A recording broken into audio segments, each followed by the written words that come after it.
Oke, kembali lagi di Dayan Arung Channel. Kali ini adalah Suzuki R3 Cruise Hybrid.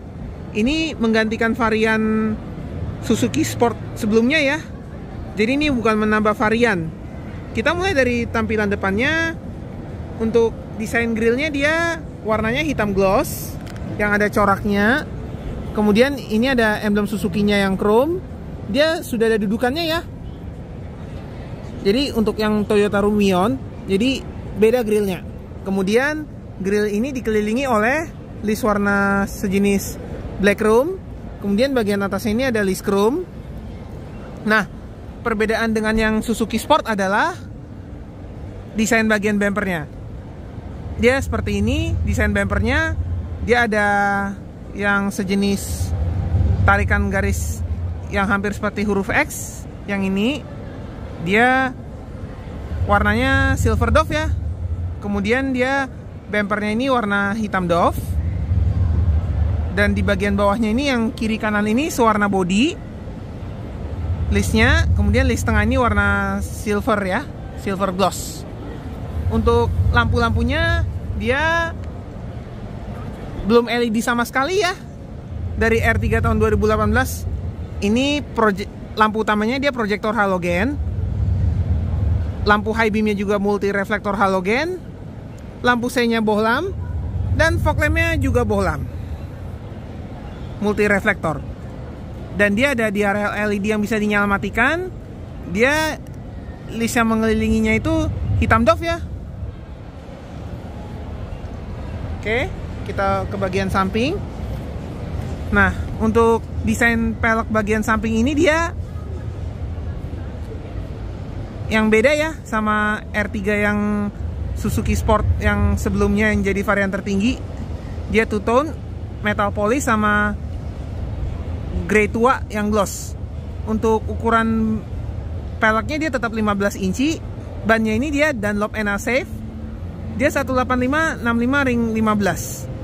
Rem depannya cakram. Rem belakangnya tromol. Kemudian di bagian body kit bawah ini yang side skirt dia ada list warna hitam dove. Kemudian di bagian bawah pintunya dia ada list warna grey. Ini stiker ya. Kemudian dia ada emblem VVT di bagian fendernya. Nah, untuk spionnya ini dia warna hitam gloss, lengkap dengan lampu sein yang sudah LED. Untuk pilar A-nya dia hitam dove, sudah di blackout. Untuk pilar B-nya sudah di blackout, walaupun dia belum yang piano black. Ini modelnya two tone ya. Untuk model antenanya dia model short pole seperti R3 yang sebelum-sebelumnya. Door handle-nya chrome, lengkap dengan akses smart key yang model pencet.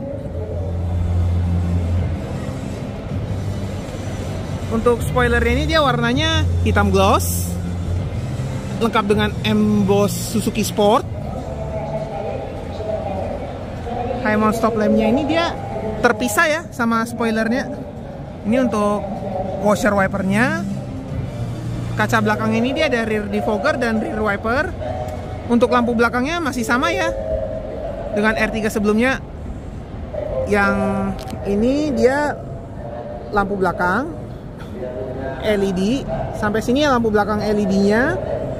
Ini lampu rem yang LED dot. Tapi untuk lampu sen dan lampu mundurnya masih bohlam.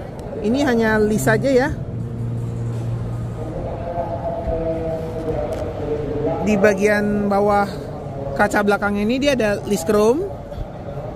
Ada emblem Suzuki-nya. Dia ada dudukannya ya. Jadi kalau untuk versi Toyota Rumion hanya list bagian ini yang beda. Pintunya tetap sama ya. Dapat kita perhatikan. Dia tidak satu panel ya. Untuk lampu plat nomornya dia masih bohlam. Ada kamera parkirnya. Tentunya dia bukan yang OM ya, karena head unitnya juga bukan OM. Ada emblem R3 nya di sebelah kiri. Ini kalau di yang versi ekspor, dia di sininya emblem Suzuki ya, seperti R3 yang generasi awal-awal. Ini di sebelah kanan ini emblem hybridnya. Kalau yang versi ekspor, ini harusnya R3. Jadi yang kiri Suzuki, yang kanan R3. Nah, nanti tipenya di bawah. Nah, ini mobil dilengkapi dengan 2 titik sensor yang sewarna bodi. Perbedaannya dengan yang R3 tipe tertinggi sebelumnya adalah warna bumpernya yang bagian belakang. Kalau yang sebelumnya kan dia sewarna bodi, sekarang dia jadi hitam doff. Dia ada 2 buah reflektor. Kemudian di bagian bawah bumper ini yang kiri kanannya seperti yang depan sewarna bodi, tapi yang tengahnya ini dia warna silver glossy. Oke, sekarang kita ke bagian mesin.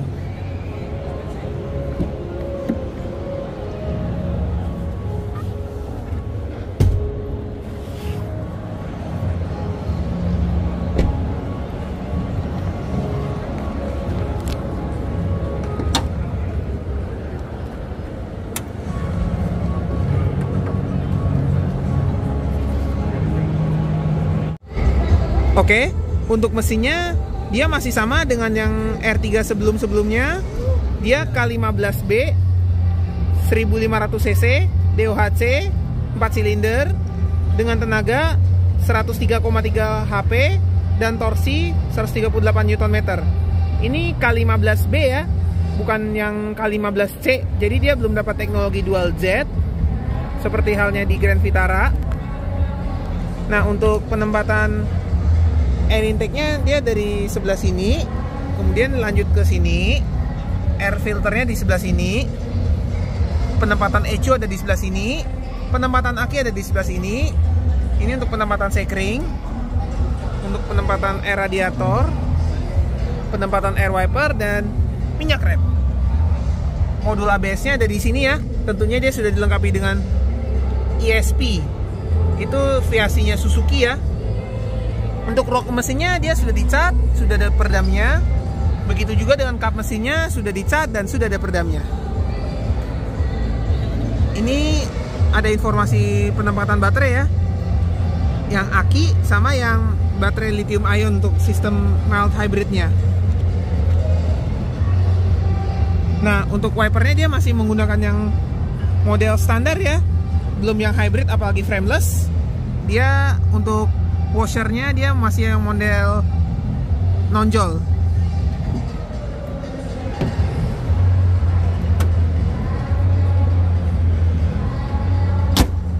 Oke, sekarang kita ke bagian interiornya.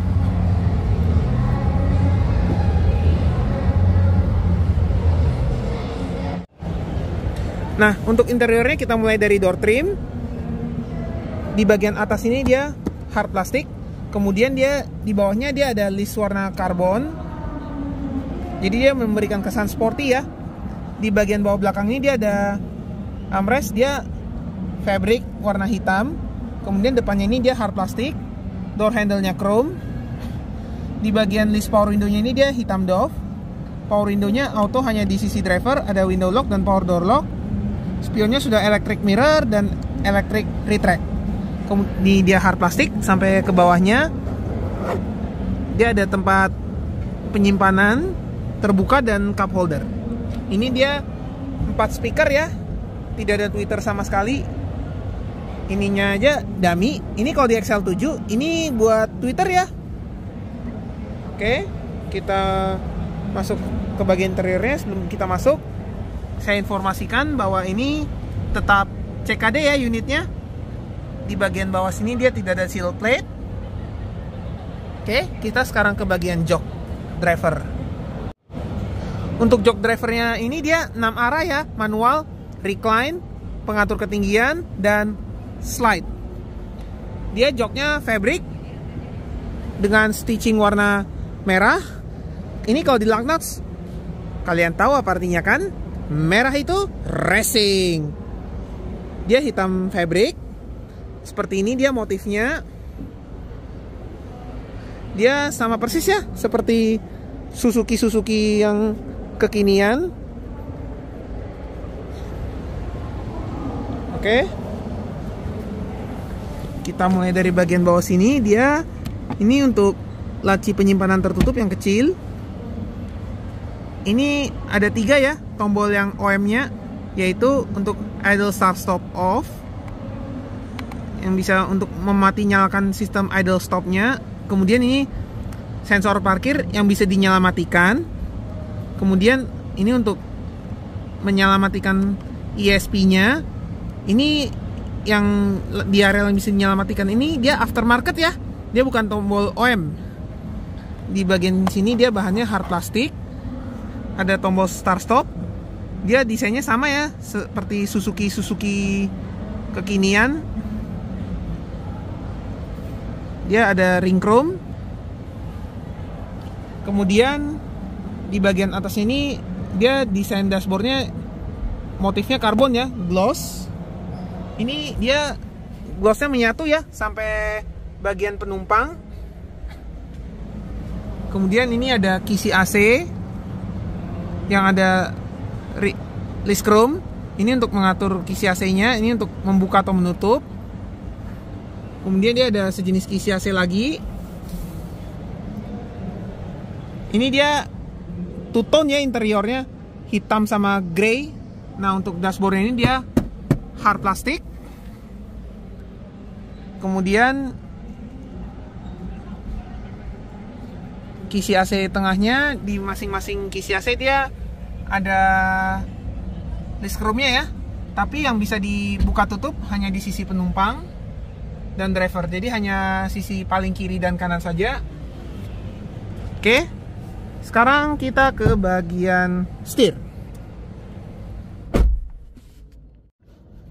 Untuk setirnya secara bentuknya masih sama ya dengan R3 yang dari 2018. Dia 3 palang, sudah dilapis kulit, lengkap dengan real stitching warna merah. Ini bawahnya ini dia ada list warna silver yang agak tua ya. Kemudian di tengah setir ini dia ada list warna sejenis metal. Di palang kiri kanannya ini dia ada list warna silver. Ini dia ada tombol pengatur audio, satu dummy. Ini untuk yang mute ya. Kemudian ini ada tombol cruise control, tapi ini cruise controlnya biasa ya. Jadinya 3 yang ditekan ini dummy. Begitu juga 2 tombol yang ini dia dummy. Kemudian dia ada tombol untuk Bluetooth teleponi. Untuk saklar lampunya dia sudah auto. Untuk saklar fog lampnya sudah terintegrasi, tidak seperti R3 yang sebelumnya ataupun S-Cross yang dia tombol terpisah saklar fog lampnya. Kemudian untuk wipernya dia belum dapat yang interval ya, intermittennya masih intermittent biasa. Wiper belakangnya juga belum intermittent. Oke, kita sekarang ke bagian speedometer.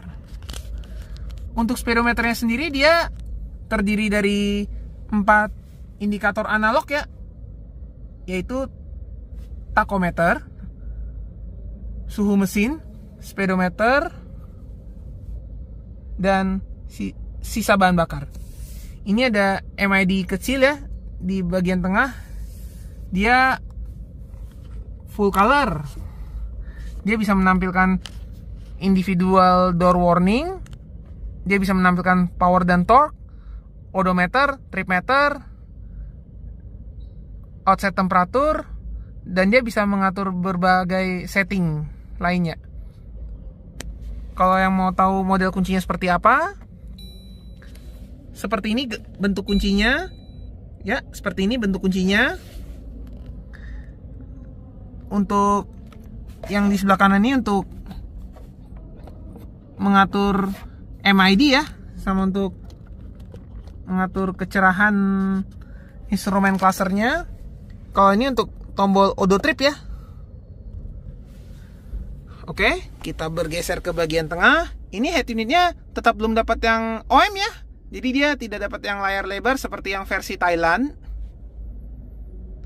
Ini dia hanya mirroring saja ya, sejenis mirroring. Untuk konektivitas ke HP, dia belum Apple CarPlay dan Android Auto. Jadi dia masih sama ya dengan yang sebelum-sebelumnya. Hazard, seperti inilah suaranya. Begitu juga suara lampu seinnya. Ini untuk indikator alarm. Untuk AC-nya masih sama ya, single zone, lengkap dengan heater. Pengatur arah semburannya juga lengkap ya. Ada tombol front defogger dan rear defogger. Kemudian di bagian bawah sini dia terdapat 12 volt power outlet. Dan untuk USB aux-nya dari sini. Kemudian ada tempat penyimpanan terbuka, 2 buah cup holder yang juga berfungsi sebagai kulkas.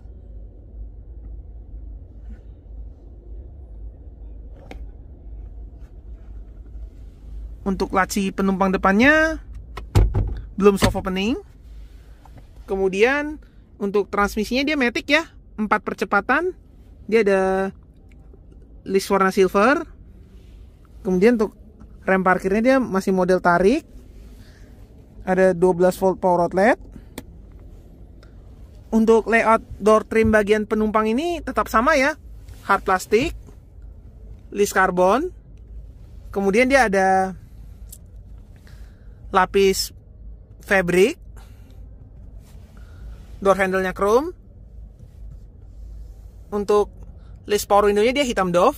Di bagian bawahnya ini dia tetap hard plastik, lengkap dengan tempat penyimpanan terbuka dan cup holder. Untuk seatbelt-nya dia model fix. Padahal R3 yang awal-awal yang GLGX dia bisa diatur ketinggiannya ya. R3 kalau yang sekarang dari 2018 sampai sekarang dia malah masih fix. Kita ke bagian plafon. Untuk sun visor di sisi driver, dia tetap belum mendapatkan vanity mirror. Untuk sun visor di sisi penumpang, dia mendapatkan vanity mirror tanpa lampu dan tanpa penutup. Untuk lampu bagian tengahnya ini dia bohlam. Spion tengahnya fix. Kemudian untuk handlebarnya dia baris pertama dia model retract, tapi sisi driver tidak mendapatkan handlebar. Untuk jok penumpang depannya dia 4 arah ya, reclining sama slide. Oke, sekarang kita ke bagian belakang.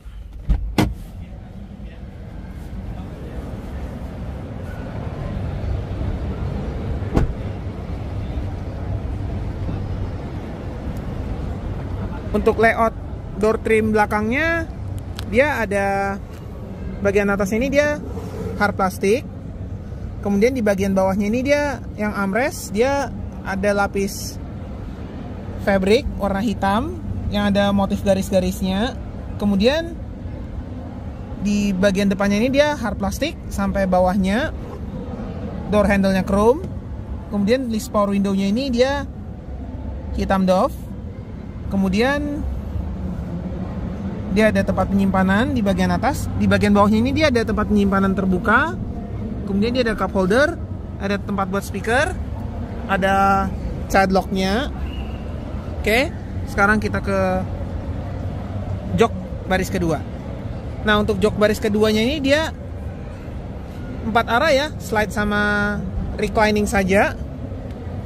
Ini untuk pelipatan jok baris kedua untuk akses baris ketiga ya. Seatbelt bagian tengah dan belakang dia juga fix. Oke, kita ke bagian belakang. Untuk di bagian belakang ini dia mendapatkan seat pocket ya, baik driver maupun penumpang. Untuk lantai bagian belakangnya ini nyaris rata ya, karena ini juga penggerak roda depan. Ini untuk AC belakangnya dia 3 speed ya.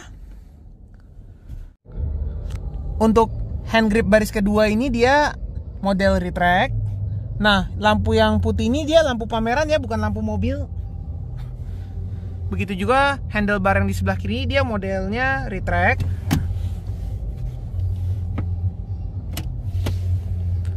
Untuk layout door trim sebelah kiri dia masih sama ya. Door handle-nya chrome. Dia ada lapis fabric sisanya dia hard plastik. Begitu juga di bagian power window ada penyimpanan terbuka dan cup holder. Nah, untuk bahan jok baris kedua ini dia modelnya fabric. Dia ada armrestnya ya, yang sempat hilang waktu generasi ini awal-awal meluncur. Tapi ini dia tanpa cup holder ya. Jok belakangnya ini, jok tengahnya ini dia sudah dilengkapi dengan Isofix. Untuk seat belt yang 3 titiknya ini dia hanya ada di sisi kiri dan kanan ya. Jadi dia tengahnya ini dia belum 3 titik. Untuk lampunya ini dia masih bohlam. Oke, sekarang kita ke baris ketiga.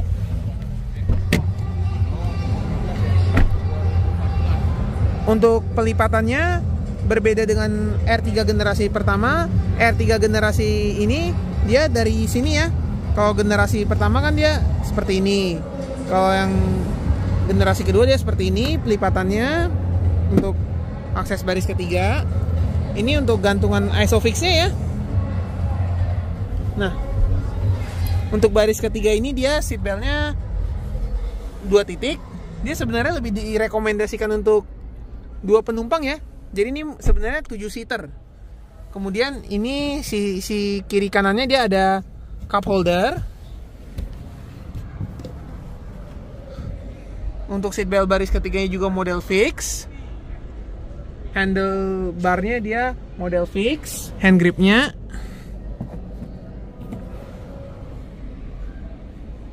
dia tetap fabric ya. Oke. Sekarang kita ke ruang bagasinya.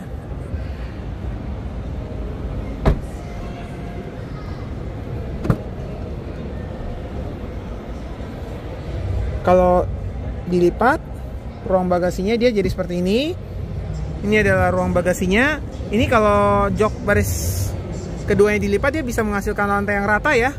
Dia pelipatannya sudah 50-50. Untuk dibuka kembali dia tinggal tarik tuasnya. Untuk tempat penyimpanan di bagian bawah ini dia sudah bisa dibuka secara terpisah ya. Dia bahannya juga plastik. Ini untuk membuka ban cadangannya ya. Ban serepnya. Untuk penempatan dongkrak ada di sebelah sini.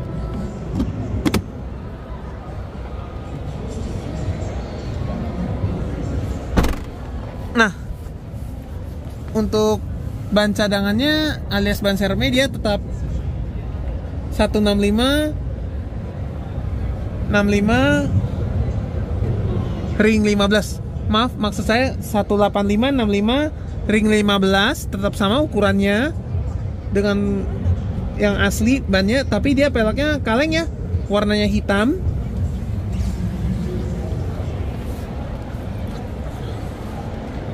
Oke, sekian review saya mengenai Suzuki R3 Cruise Hybrid. Nah, sebagai informasi tambahan ya, untuk penempatan baterainya dia ada di bawah jok baris depan ya. Untuk penumpang dia kapasitas baterainya 10 ampere hour ya. Dia lithium ion. Oke, sekian review saya mengenai Suzuki R3 Cruise Hybrid. Terima kasih sudah menonton.